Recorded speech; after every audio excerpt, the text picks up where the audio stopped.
สบายดีทุกคนวิดีโอนี้แมนจะมาสอนต่อ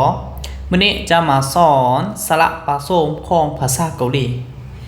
สระผสมของภาษาเกาหลีจะมีทั้งหมดแมน11ตัวคือตัวที่1ตัวนี้เขาจะอ่านว่าเอตัวที่2เขาจะอ่านว่าเยตัวที่3อ่านว่าเอตัวที่4อ่านว่าเยตัวที่5วาตัวที่6เว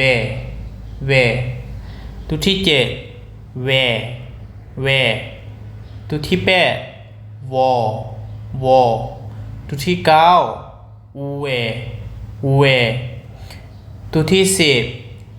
วีตัวที่11วีแค่อ่านกันอีกรอบหนึ่งเยเยวาเวว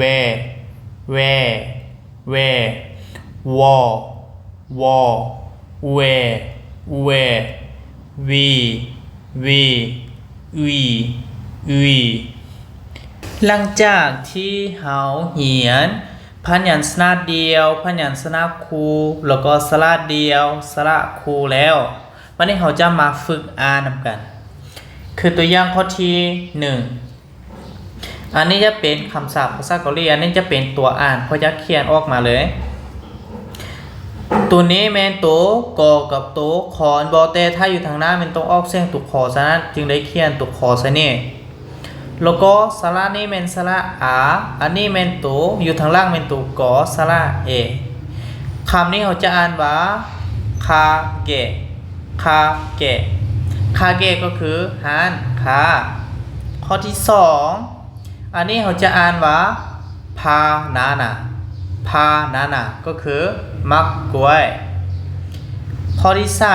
3เขาจะอ่านว่าพอสื่อก็คือรถเมล์ข้อที่4เขาจะอ่านว่าฮอลีก็คือแอลข้อที่5โมจ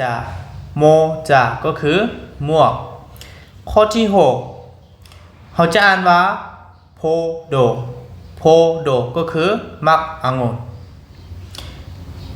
ข้อที่7ก็คือภูโมก็คือพ่อแม่ต่อไปแมนเขาจะไปสอนเกี่ยวกับตัวสะกดของภาษาเกาหลีภาษาเกาหลีมีตัวสะกดทั้งหมดแมน7เสียงคือดังลุมนี้ข้อที่1ตัวสะกดตุกอมีทั้งหมดแมน5ตัวถ้ากรณีเห็นตัวนี้อยู่ในคำศัพท์แมนให้เขาออกเสียงเป็นตุกอหมดเลยอันนี้แมนตัวสะกดคือตัวอย่างข้อที่1อันนี้พยัญชนะแมนตัวตัวสะกดก็คือตัวอยู่ลุมนี่ตัวได้เห็นอยู่ลุมนี่แมนล้วนแต่แมนตัวสะกดตัวอย่างข้อที่1อันนี้แมนพยัญชนะแมนตัวสระอีแล้วก็ตัวสะกดตัวกอเห็นบ่แล้วก็ตัวดอสระอาคำนี้เขาจะอ่านว่าอิกดาอันนี้จะแปลว่าอ่านความหมายต่อไปข้อที่2ตัวแล้วก็สระยาเห็นบ่สานตัวไปกับสระยาแม่นให้เขาออกเสียงเป็นยาเลยตัวยอสระอาเป็นยาใช้ตัวสะกดตัวกอเป็นยาแล้วก็ตัวกอสระอูแล้วก็ตัวกออันนี้เขาจะอ่านว่ายักกุอันนี้แปลว่าหานขายยาหานขายยา ต่อไปคำศัพท์ที่3อันนี้แมนโตพอ สระอาตัวสะกดเมนตัวก่ออันนี้เขาจะอ่านว่าผักผักอันนี้จะแปลว่านอกต่อไปคำศัพท์ที่สี่ตัวพยัญชนะเมนตัวมอสระเอ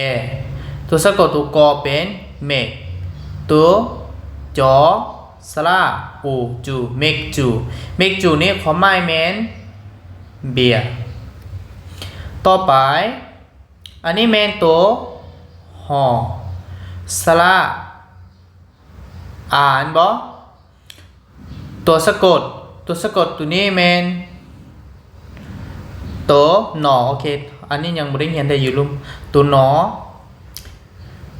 แล้วก็ตัวกอสระอูตัวสะกดตัวกออันนี้เขาจะอ่านว่าฮันกุฮันกุฮันกุก็คือเกาหลีตัวสะกดที่สองเมนตัวนอตัวนอจะมีตัวสะกดทั้งหมดเมน3ตัวนี้ตัวสะกดก็คือตัวที่อยู่รูปนี้เลยทุกๆตัวที่เห็นอยู่รูปนี้เมนตัวสะกดวันนี้อันนี้เราจะมาอ่านนำกันพยัญชนะเมนตัวนอนบ่สระโอแล้วก็ตัวนออันนี้เราจะอ่านว่านุนคำนี้จะแปลว่าตาข้อที่สองตัวสอสระอาแล้วก็ตัวนอเขาจะอ่านว่าสันคำนี้แปลว่าผูกข้อที่สามตัวหมอสระตัวหมอสระอ่านบ่ตัวสะกดตัวนอเป็นมันแล้วก็ตัวดอสระอามันดาอันนี้แปลว่าลาย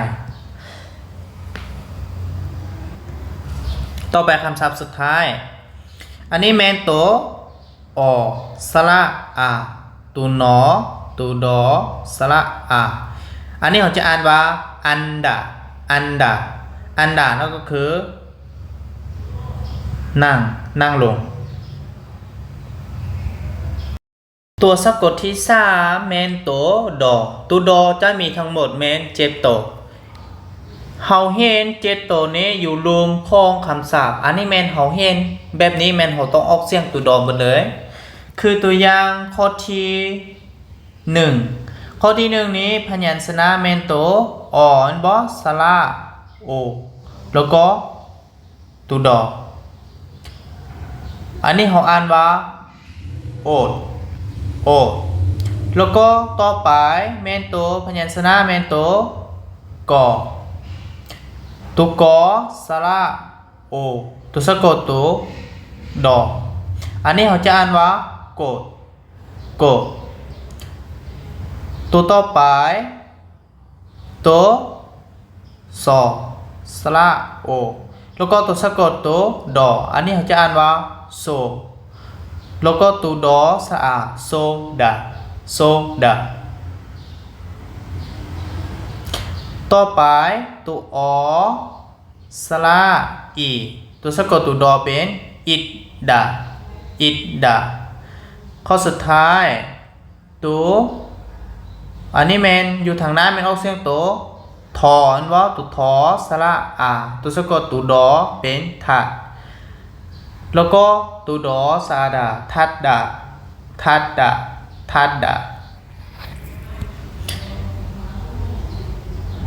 โอดอันนี้จะแปลว่า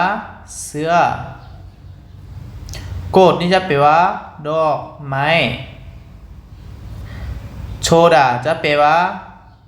ดีอิตตาจะแปลว่ามีแล้วก็อยู่มีสองความหมายตัวสะกดที่4แมนตัวหล่อมีทั้งหมดแมน5ตัวคือตัวอย่างข้อที่1อันนี้แมนตัวผอสระอาแล้วก็ตัวหล่ออันนี้เขาจะอ่านว่าพัลเขาลิ้นนิดนึงแล้วก็ข้อที่2ตัว ตุพอสระอูนบ่แล้วก็ตุหลอแล้วก็ตุสระโอตุกอแล้วก็ตุกอสระอีอันนี้เขาจะอ่านว่าพุลโคกีพุลโคกีต่อไปอันนี้แมนตัวสอสระอูแล้วก็ตุหลออันนี้เขาจะอ่านว่าซุลซุลเอาลิ้นนิดนึงต่อไปอันนี้ตุหมอสระอูแล้วก็ตุหลออันนี้เขาจะมุลมุลคำศัพท์สุดท้ายอันนี้แม่นตัวอ๋อไปกับสระโยนบ่ไปกับสระยอฉะนั้นอันนี้ก็ยอแล้วก็ตุหลอแล้วก็อันนี้แม่นสระเอแล้วก็ตุซอเป็นเซอันนี้เขาจะอ่านว่ายอลเซยอลเซตัวสะกดที่5แมนตัวหมอจะมี2ตัวคือตัวอย่างข้อนี้แมนตัวขอสระเขาอ่านว่าคืนบ่แล้วก็ตัวล้อสระอีแล้วก็ตัวหมอคือดิบอันนี้แมนออกเสียงแล้วก็ตัวพอสระอาตัวล้อแล้วก็ตัวหมออันนี้เขาจะอ่านว่าพาลัมแล้วก็ต่อไปอันนี้แมนตัวสอสระอีแล้วก็ตัวกอสระแล้วก็ตัวหมออันนี้เขาอ่านว่าชีกึบมันนี้จะมาเรียนตัวสะกดที่6ตัวสะกดที่6ก็คือตัวบอจะมีทั้งหมดแมน4ตัวอย่างข้อนี้อันนี้แมนตัวพอสระอ่านบ่แล้วก็ตัวบออันนี้เราจะอ่านว่าผ่าต่อไปคำศัพท์ที่2ตัวอสระอีแล้วก็ตัวบอแล้วก็ตัวดอสระอาอันนี้เราจะอ่านว่าอิบดาคำศัพท์ที่3ตัวสอสระอีแล้วก็ตัวบอเป็นชิบแต่ส่วนไรเหือนตัวนี้แมนเขาจะออกเสียงเป็นตัวจอเพราะว่าอันนี้แมนเขาจะอ่านจอจงเลยเขาจะอ่านเป็นจิบอันนี้แมนคำศัพท์ไต่ตัวเลยฉะนั้นผมต้องออกเสียงเป็นจิบแล้วก็คำศัพท์สุดท้ายตัวอสระออันบ่แล้วก็ตัวบอฉะนั้นแบบนี้แมนเขาจะบอกว่าจะอ่านภาษาเราเนี่ยได้แต่อันนี้แมนเขาจะส่วนไรมันเขาจะออกเสียงเป็นสระออกอันนี้เขาจะอ่านว่าออบดาต่อไปตัวสะกดที่7ตัวที่7นี้จะเมนตัวงอเมนจะมีแต่ตัวนี้ตัวเดียวตัวนี้พยัญชนะเมนตัวอ่อนบ่แต่ถ้าเป็นตัวสะกดต้องเป็นตัวงอตัวอย่างนี้ตัวขอสระอาแล้วก็ตัวบอสระอาตัวสะกดเมนตัวงอนบ่ฉะนั้นคำนี้เขาจะอ่านว่าคาบังต่อไปอันนี้แมนตัวขอสระโอแล้วก็ตัวงอเป็นคุงตัวหอสระอาแล้วก็ตัวสะกดตัวงอเป็นคุงห่างต่อไปคำศัพท์ที่3ตัวขอสระอาตัวสะกดตัวงอเป็นขังต่อไปอยู่ทางหน้าเป็นตัวทอสระโอโทแต่ตัวงอซ้ายเป็นทงแล้วก็ตัวสอสระเอแล้วก็ตัวงอเป็นทงเสงต่อไปสุดท้ายตัวขอสระโอแล้วก็ตัวสะกดตัวงอเป็นคงแล้วก็อยู่ทางล่างเป็นตัวจอสระอาสะกดตัวงอเป็นจังคงจังฉะนั้นให้เฮาจื้อพยัญชนะเดียวสระ สระเดียวแล้วก็พยัญชนะคู่สระคู่และตัวสะกดฉะนั้นเราสามารถอ่านเต็มรูปแบบของภาษาเกาหลีได้เลยคล้ายคือกับภาษาลาวเลยฉะนั้นอยากให้ทุกคนต้องไปจื้อพยัญชนะสระเวลาเรามาเห็นแบบนี้เราจึงสามารถเปรียบเทียบใช้ภาษาลาวแล้วก็อ่านตามนี้เลยโอเคข้อขอบใจ